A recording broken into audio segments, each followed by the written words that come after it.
Daniel, ¿cómo va? Gracias por venir. Un gran gusto, en serio. ¿Cómo estamos? ¿Cómo está el contexto social hoy de la Argentina? Yo diría que está complicado. Es objetivo que la situación social ha empeorado. Se dieron tres cosas juntas. La inflación, que arrancó fuerte en alimentos, después en transporte, que seguramente ahora va a encontrar un piso, pero que se ha complicado mucho. En segundo lugar, para mí más importante, el parate de la construcción y el textil, que es el parate de las changas. Un tercio de Argentina son gasistas, plomeros, carpinteros, gente que hace changa. Cuando se para eso aumenta la pobreza. Y en tercer lugar, los despidos. Todo eso configura una situación social complicada. ¿Y qué está haciendo el gobierno? El gobierno arrancó con una idea que a mi modo de ver no es la correcta, que es que venían inversiones y iban a derramar sobre el empleo. Trabajó sobre la idea que iba a conseguir inversiones, que las inversiones iban a derramar sobre el empleo. Eso parece poco probable, porque las inversiones las vas a conseguir en soja, minería, sector financiero, lo que es rentable, y el trabajo está en la construcción, el textil, el comercio, el metal mecánico. En la Argentina no hay derrame porque lo que genera actividad económica no genera trabajo. Esa teoría famosa del derrame no existe, no funciona. No existe, pero es más allá de la discusión ideológica del neoliberalismo. En la Argentina lo que es rentable económicamente no es lo que es trabajo masivo. Con lo cual, si el Estado no mueve la construcción o el textil, por ejemplo, hay más pobreza en el país. En esta segunda etapa, parece que el gobierno ha tomado algunas decisiones, amplió la cobertura social, extendió la asignación universal por hijo a los monotributistas, devuelve el 15% de IVA, sube el seguro de desempleo, ha encarado algunas políticas, lo que pasa es que el ajuste ha sido muy grande y la compensación ha sido pequeña y por eso hay más pobreza. Claro, no se equipara del ajuste tan grande a estas compensaciones. No, y lo que tenés sos, básicamente, yo creo que hay 4 argentinas, hay un argentino los más pobres, que son los que no tienen lo mínimo, que tienen planes sociales, que les alcanzan menos por la inflación. Hay una segunda Argentina de la gente que hace changas, vulnerable, trabajo en negro. Esos son los que están más complicados porque hacía changas 5 veces por semana el año pasado, ahora hace 3 y todo le sale más caro. Una Argentina de clase media y una Argentina de clase alta. En términos generales ha habido un empobrecimiento general. Todos han consumido menos este año.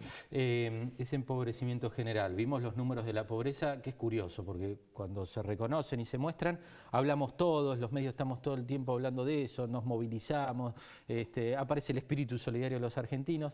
Después pasa, porque viene otra noticia, viene una crisis de inseguridad, vivimos en el conurbano, pero los pobres siguen ahí. Cuando viste ese número de la pobreza, el número actual de la pobreza de la Argentina, conocés el tema, ¿qué sentiste? ¿Qué pasó? ¿Qué pasó entre esa Argentina del 5% de pobreza a esta? Primero me impactó mucho. No tanto el 32% de pobreza, sino el 47% de pobreza en los menores de 14 años. Para mí el dato, 47% de los menores de 14 años son pobres. Uno podría decir... La mitad de los pibes de abajo de 14 son pobres. 1 de cada 3 argentinos en general son pobres, en los chicos 1 de cada 2. Eso quiere decir que si no hacemos nada va a empeorar esto, porque van creciendo los chicos, solo esto empeora si no cambiamos la política. Ese para mí ha sido el punto, para mí, más impactante. Y lo segundo, que yo creo que estamos ante un modelo agotado de política social. Siendo muy rápido, Alfonsín, cuando volvió a la democracia, puso en marcha las cajas PAN, entregaba cajas de alimentos. Llegó a 500.000 personas. Luego vino Menem, que creía en el derrame, pero extendió la cobertura de planes sociales. De la Rúa terciarizó, dijo, con el Estado no, con organizaciones sociales. Crisis, Dualde pone en plan jefas y jefas de hogares ocupados y llega a 2.200.000. Arrancamos con 500.000, llegamos a 2.200.000. Kirchner pone en marcha toda la articulación entre lo económico y lo social, el crédito, los emprendimientos productivos. Cristina Kirchner la asignación universal por hijo y termina con 8 millones de personas recibiendo dinero todos los meses.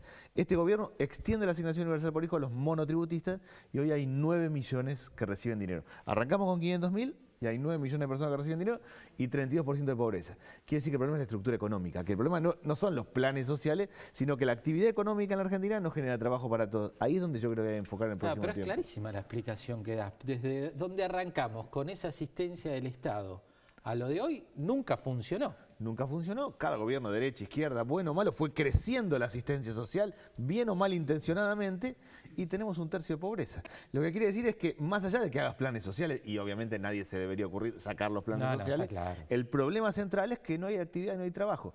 A mí me parece que hay argentinos que viven del siglo XXI, una persona que está vinculada a la industria del software o a la soja, le pone valor agregado al mundo del conocimiento, que vende al mundo y le va bien, el gobierno los ve a esos y los promueve y yo creo que está bien. Argentino que viene del siglo XX, una señora que cose ropa en su casa, que trabaja fazón, que todo lo que hace lo vende y como anda como una máquina vieja, hace poca remera y gana poca plata. Así hay un montón de gente, gasistas, plomeros. Y argentino del siglo XIX, un pibe en el conurbano que está perdido sin secundaria completa en la esquina. gran desafío de Argentina es generar trabajo para todos, no solo para los del siglo XXI. Eso es lo que yo creo que hay que hacer. Ahora le voy a dar el pie a Juan Enrique con la pregunta económica, pero quiero preguntarte, ¿el emprendedorismo es una de las salidas, una de las claves? Te pregunto porque sos experto, sos conocedor de ese tema de fomentar la vocación, la cultura de trabajo a través de emprender. Sí, es clave porque hay mucha gente que está en condiciones de encarar actividades, de producir, de vender. El gran tema del emprendedorismo es acompañar y el crédito. Hoy el crédito es un problema en la Argentina. El que tiene trabajo formal, el que anda mejor y tiene tarjeta de crédito y patea el pago, o sea, paga el mínimo de tarjeta y lo patea para adelante, le cobran 60%. El que va a tomar crédito a la financiera de la esquina, 100% anual con fotocopia del DNI. Después viene el prestamista del barrio o el que vende droga, que da crédito a tasas más altas. Si no cambiamos el sistema de crédito, al emprendedor es como remar en dulce de leche, se la complicamos todo. Hay mucha cultura emprendedora, hay mucha gente haciendo buenas cosas en Argentina, hay que darle crédito a tasas muy bajas para que el carpintero tenga una sierra circular y hagamos las medidas y le vaya mejor. Y si le va mejor, busque a alguien para que trabaje con él. A ver, Juan, me imagino que en este tema estás bien metido, ¿no? Me quedé con la pobreza, ¿no? Viendo que 1 de cada 3 argentinos es pobre, entre esos los jubilados, y que el gobierno no tomó medidas urgentes. Viendo que la CEPAL el año pasado midió la pobreza en un 19%, y viendo un coeficiente más técnico como es el coeficiente de Engel. ¿No pensás que la pobreza está sobreestimada a propósito para medirla menor el año que viene? Yo creo que está sobreestimada, pero no a propósito, sino es que se tomó la base de ingresos. Se tomó solo cuánta plata tiene que tener una familia para no ser pobre. Si uno le agrega los servicios de salud, de educación, de otros elementos, va a dar menos. Está claro que la Argentina no puede tener más pobreza que Paraguay, claramente. Si uno los compara, es claro que en Paraguay hay más pobreza que en Argentina. Como se tomó solo lo de ingresos, ahí está el problema. Para no ser pobre, una familia de 4 personas necesita 12.500 pesos. Es mucha plata. Es mucha plata. Digo, la asignación universal por hijo son 1.000. Las cooperativas de trabajo son 3.600. El salario mínimo formal, el que tiene recibo de sueldo, son 7.500. Hay 35% de trabajo informal. Estás muy lejos de eso. Yo creo... El coeficiente de Engel actúa ahí, eleva el ingreso ese. Lo subió, es una discusión. Lo que es claro es que hay mucha gente que le falta plata en la Argentina y eso es lo que demuestra la estadística. ¿Es la gran deuda de la democracia argentina la pobreza? Es la deuda y la grieta. Yo creo que uno siempre se habla de la grieta política, el partido A, el partido B. Eso yo creo que es relativamente importante. La grieta es la grieta social. El peón de taxi que labura cuando hay un corte dice yo laburo todo el día, a mí nadie me da nada. O el de clase media dice yo pago impuestos y va todo para acá. La grieta, el conflicto es el conflicto social y objetivamente va empeorando, con lo cual hay que encarar otras políticas. Va empeorando. Va empeorando porque hay más... Digo, el gobierno actual yo lo veo así. Tomó un informe con 39 grados de temperatura. Muy complicado. Los últimos 4 años del kirchnerismo aumentó la pobreza y complicó todo. A ese enfermo con 39 grados le metió un ajuste y le llevó a 41 grados. O sea, ahí es cuando Massa, líder del espacio de ustedes, dijo, entró a un quirófano con una motosierra. Me parece que sí. Había que trabajar de otra manera, no con ese golpe de entrada. Sí, nosotros hablamos siempre de salir en 100 días del cepo cambiario, pero no por 100 días como una cifra mágica, sino que primero tenías que actualizar salarios, hacer acuerdos de inflación, llamar a un consejo económico social. Tenías que armar una estructura antes de devaluar. Lo que pasó acá es que el gobierno devaluó, subió todo, como subió todo, o sea, primero subieron los alimentos, después el transporte, se armó una bola importante, y lo que es objetivo es que si vos parás la construcción, la Argentina vive del consumo interno, vos parás la construcción y el textil y hay 1/3 de la gente que se queda afuera. Y nuestro país es un país de complemento. El que tiene un plan social, además hace changas. El remisero, el fin de semana hace otra cosita y complementa. Cuando se corta eso, aumenta la pobreza. Esa es la realidad de la Argentina. ¿Qué es el libro que presentaste? Me imagino que resume un poco esto que estamos hablando. Se llama Las 4 Argentinas y la grieta social. Yo lo trato de decir esto que planteaste, que hay una Argentina de los pobres, que hay una Argentina vulnerable, que hay una Argentina de clase media, que hay una Argentina de clase alta, y que la grieta está ahí. Que más allá que a uno le guste el partido A o partido B, cada uno, que el problema es un problema social. Y que, como hay 47% pobres en los menores de 14 años, si nos sentamos a ver qué va a pasar, esto va a empeorar solo. Ahora, ese problema social que tiene focos de pobreza terribles en el país, estamos en la provincia de Buenos Aires, conoces el conurbano, tiene lugares del conurbano terribles, durísimos, puede tener consecuencias en diciembre. ¿Cómo ves? Se empieza a hablar ya de diciembre, digo, nos quedó grabado a los medios, a la gente, ¿qué pasa en diciembre en la Argentina después del 2001? Yo creo que hay un fenómeno de implosión social, no de explosión. De explosión sería de conflictividad afuera. Yo creo que la gente revienta para adentro. El que no tiene laburo está mal, llega, se pelea con la mujer, con el hijo, hay tensión todo el tiempo.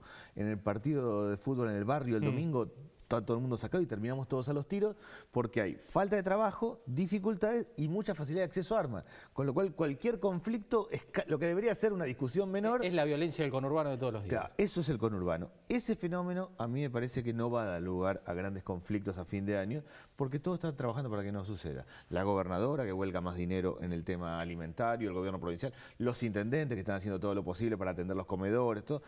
Yo no veo un fenómeno de conflictividad grande a fin de año, pero nadie debería sacar de ahí la conclusión de que las cosas están bien. Es que todos están tratando de tapar como pueden, pero la cosa está complicada. Ese objetivo, por primera vez en muchos años, bajó el consumo de leche en Argentina. Para mí, de cualquier dato que uno pueda hablar, lo más relevante es que por primera vez en muchos años bajó el consumo de leche.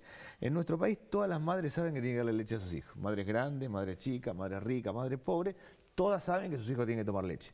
Si baja el consumo de leche es que no hay plata. Si vos vas a cualquier barrio del conurbano, vas a ver gente en la puerta de la casa sin nada que hacer, lo que quiere decir que no hay changa.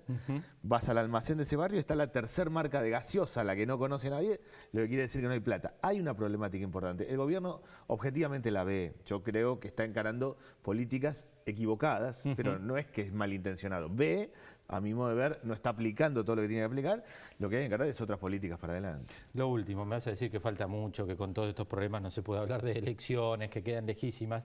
Te van a poner de candidato a diputado del Frente Renovador. Eso me dicen, esa es la información que tenemos. Sí, absolutamente. Tengo ganas de participar, absolutamente. ¿Aceptás ese desafío? Sí, yo fui candidato a vicegobernador en la última elección con Felipe Solá. La verdad que tengo mucho interés en participar electoralmente y trataré de plantear una voz, esta voz, que es una voz crítica y propositiva. Digo, no se trata acá solo de criticar, sino de decir, che, podríamos encarar por acá, ¿por qué no hacemos eso?